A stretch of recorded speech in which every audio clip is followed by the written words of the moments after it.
Gilavar Fotoklubu İctimai Birliyinin təşkilatçılığı ilə Azərbaycanın tarixi mədəni abidələrinin rəqəmsallaşdırılması məqsədi ilə həyata keçirilən İrs layihəsi təqdim olunub.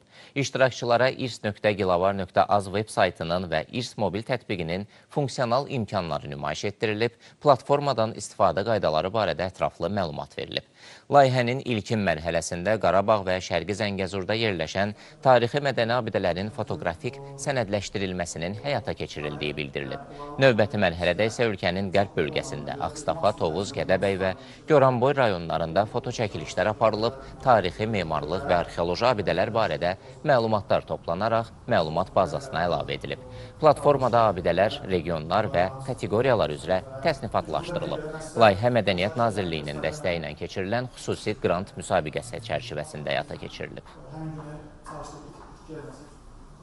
Mobil tətbiqdə və veb-saytda 10 bölgə haqqında məlumat yer alıb. Onlar qeyd edilmiş kimi Azərbaycan qərb bölgələridir hamısı və 2600-dən artıq foto materiallar əlavə olunub və 200-dən artıq isə həm mədəni irsin siyahısına salınan abidələr, eyni zamanda yeni aşkar olunan abidələr də mobil tətbiqdə və veb saytda yer alıb.